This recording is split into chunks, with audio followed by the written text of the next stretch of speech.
Hey podcast, how's it going? How are things leading up to Christmas?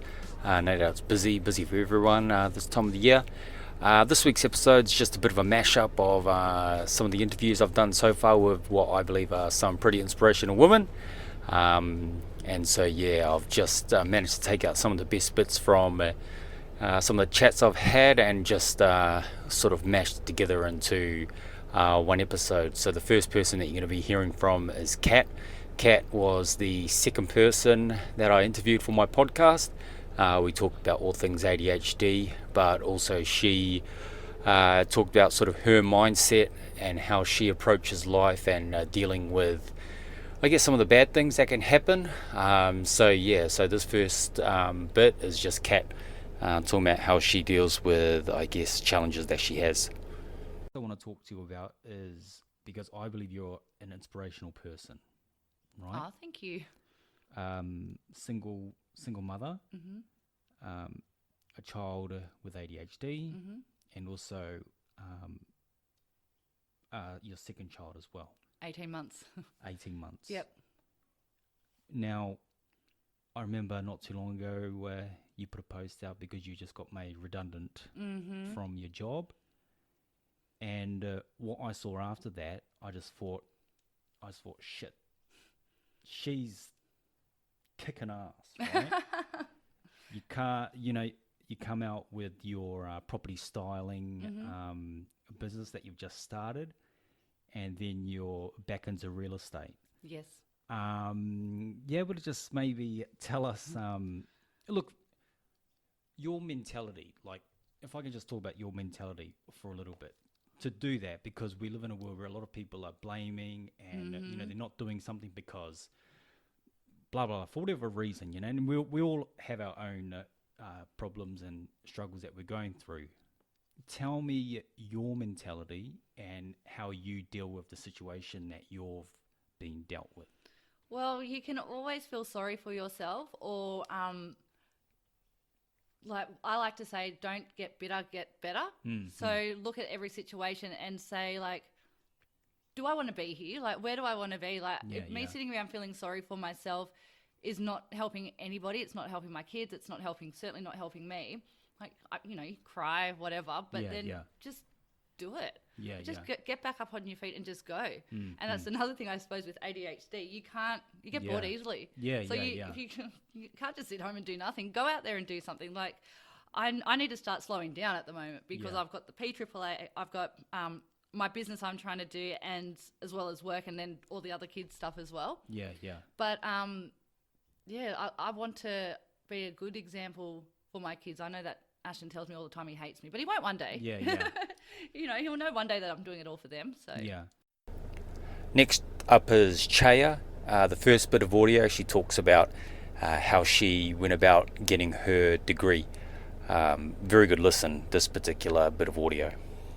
So do you have any maybe tips for any mothers out there who might be in a similar situation where they might be thinking they want to do something, they want to pursue a passion, but maybe because they're worried about what other people are going to think or what society is going to think, what would you say to those mothers? I would say don't listen to anyone else. I mean, be realistic. Don't have high expectations. But at the same time, if there's something that you want to do, don't let anyone stop you, because it's going to take a lot of grit and determination, like I said. But if I can do it, anyone can do it. Yes. And I do think that we underestimate our capacity. And, we're made for great things. So if you have a desire and a passion, then don't let other people's opinions stop you. It's really important that you go for it. No, that's so. You talked about taking you, because you mentioned it should have been 3 years. It should have been 3 years. That's right. But obviously, because kids, juggling everything.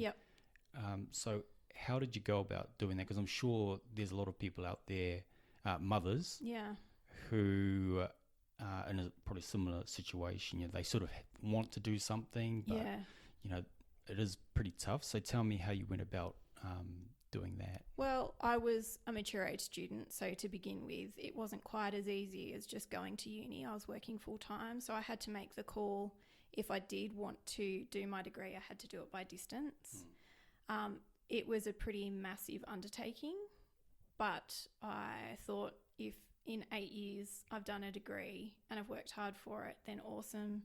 But if I do nothing, I'm not going to have anything at the end of that 8 years. So I thought I'm just going to go for it and see how it goes.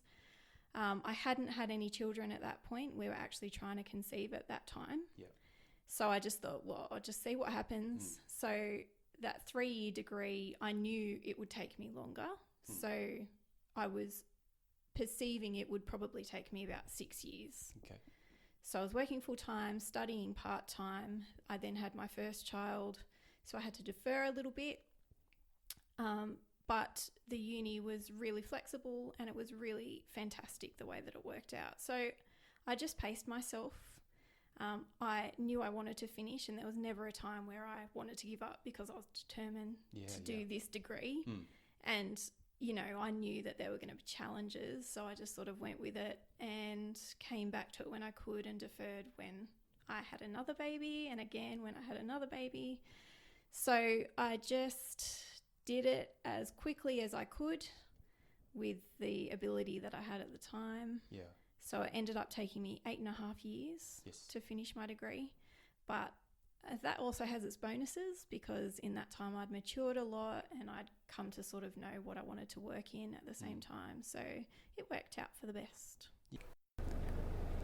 And here is the second part of the audio where she gives her tips for any mothers out there who may be looking to get into business for themselves as a bit of a side hustle, I guess you could say. Yeah. Do you have any, like, maybe tips for any mothers out there who might be in a similar situation where they might be thinking they want to do something, they want to pursue a passion, but maybe because they're worried about what other people are going to think or what society is going to think? You know, what would you say to those mothers? I would say don't listen to anyone else. I mean, be realistic. Don't have high expectations. Yeah. But at the same time, if there's something that you want to do, don't let anyone stop you, because it's going to take a lot of grit and determination, like I said. Yeah. But if I can do it, anyone can do it. Yes. And I do think that we underestimate our capacity. Mm-hmm. And, you know, we're made for great things. Yeah. So if you have a desire and a passion, then don't let other people's opinions stop you. It's really important that you go for it. The next bit of audio is taken from an interview that I did with Sarah Ivy. She was the owner of the men's grooming centre up in Blaxland. Here she gives some really, really good advice for anyone who may be looking to start their own business. Do you have any tips maybe for people who maybe wanting to go along the same path, but, you know, maybe holding back, or, you know, what would you say to, I guess, anyone that might be in your situation that you were in? A huge thing for me is know what you are good at and do it. Commit to it. Don't try and please everybody, because there is no way you'll please everybody. I know I'm good at cutting men's hair, and I would often have ladies come in and ask me why I couldn't cut their hair, but that's not what I did. I cut men's hair, and that's what I did, and that's what I did well. I don't need to be doing waxing and be making coffee for them and to be serving beer. People came to me for a haircut, and that was it. If they could have a good conversation or a good chat and it was a nice environment, then that was a bonus. But the haircut is what they're there for. Put your energy into what you are good at and stick to it. And a lot of it comes, you know, you've got to be in the right place at the right time for businesses to be successful. You can be the best at what you do, and if you've got poor timing, you know, it might not work. But if you know you're good at it, push for it. Go for it. And stick to your guns. Don't let people waver you from what you do. Nobody goes into McDonald's and complains why they don't make KFC burgers. Mm-hmm. McDonald's do McDonald's, and they do that. KFC do what they do. Do what you do. and don't try and put every hat on for every person. That's some really good. How long do you? And I thought I'd clip this little bit of audio because if there's anyone out there who's young and sort of afraid to make any leap into anything, just this little bit of audio is something that you should be, I believe, definitely taking and actually applying into your own life. So yeah, have a listen. You think from the decision to say, yep, I'm going to open up my own barber, to like basically your first day opening, what sort of time are you looking at? So I sort of looked into like where I could potentially open the shop, and did some research into the building and signing a lease. And it was probably within a week that I had signed the lease. Oh, wow. And the ball was rolling. It was happening really quickly, and I was too young to really think about what happens if it fails. As I said, I had nothing to lose. Yeah. I had no house. I had no car. Well, I owned my own car. And being a barber shop, I borrowed the money that I needed from family. Yeah. So I didn't have to take out a bank loan to establish myself. This next bit of audio is taken from a interview I did with Janelle Keys. She has her own photography business. She's a very astute business woman. She shares some tips on how to get started as a photographer, but I also believe that they're the same tips that you can use if you are looking to get into business for yourself. So definitely worth a listen, this little bit of audio. The end now, if someone was to come up to you and say, Janelle, I want to do what you're doing, what would be the advice that you'd be giving to them in the beginning? To start a photography business, definitely just photograph, like just shoot, and photograph what you love. I love chasing kids around. I don't know why. Maybe I'm my inner 3-year-old. But I just love chasing kids around, so that's what I like to shoot. And I've tried to go out and shoot a sunset, but it's like, I'm bored. I'm sorry. Like, I can appreciate the sunset. I love it, but I don't want to photograph it. So definitely photograph what you love, what excites you, because if you focus on what excites you, you're going to keep going longer. Definitely learn business. Like, learn marketing, branding. Fortunately, I had that background from the graphic design side of my business first. So, definitely know that. Know your pricing. Know what you need to make from a business point of view and how you're going to do that. And just surround yourself with people that are doing it the way you think you should be doing it. Like, do you know what I mean? There's definitely people that are succeeding in business. Define success different for everyone, but it's not like the more shoots you do, the more successful you are. So definitely surround yourself with people that are definitely smarter than you. I want to be the dumbest person in the room. For sure. But just definitely shoot what you love. Business, learn business. And play the long game. Play the long game for sure. Patience. Patience. And just connect with other businesses and provide value. Because if you can provide value, how can I help you? How can I serve you? Not only are you going to get that practice, but they're going to see you as somebody of value and spread the word and that sort of thing. So definitely relationships. And so, like, when you photograph small children, you want to be like around all the mum groups and that sort of stuff. My kids are all older now, so I'm not there.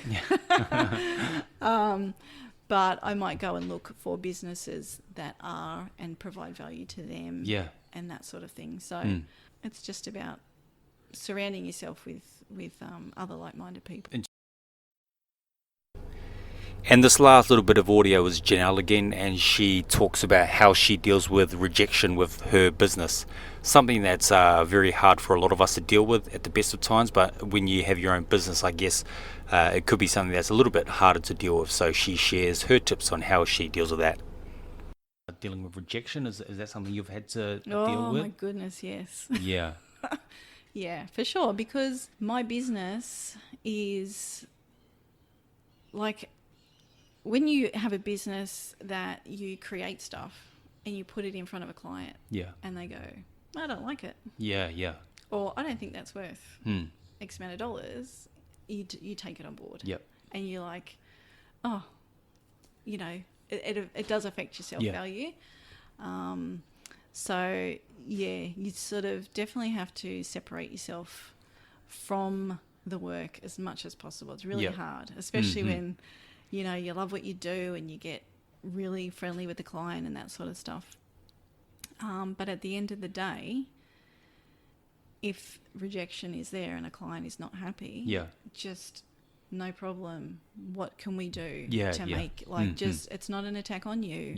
For whatever reason, expectations haven't been met. And if expectations haven't been met, I go back and I see, have I dropped the ball somewhere? You know, and fix that so it doesn't happen again. Great. And then, but here we have a problem with this client, and how can I fix it? What's it going to take to make you happy? And if it's a redo, if it's a whatever, I don't want that client walking away until they're happy. And it's not about me and my ego, but this is an arty, farty picture, and I like the way that looks. It's like, no, this is the client's family, and it has to be, they have to be happy with it. So you definitely have to separate yourself and just say, no, my value is not in my work. It's So there you have it, some really great tips from some really great women that I've had the privilege of having on my podcast. I look forward to interviewing many more people next year, definitely on the podcast. But you can, if you wanted to listen to the full version of those, feel free to go through the archives. They're up there for you to listen. And until the next episode, catch ya.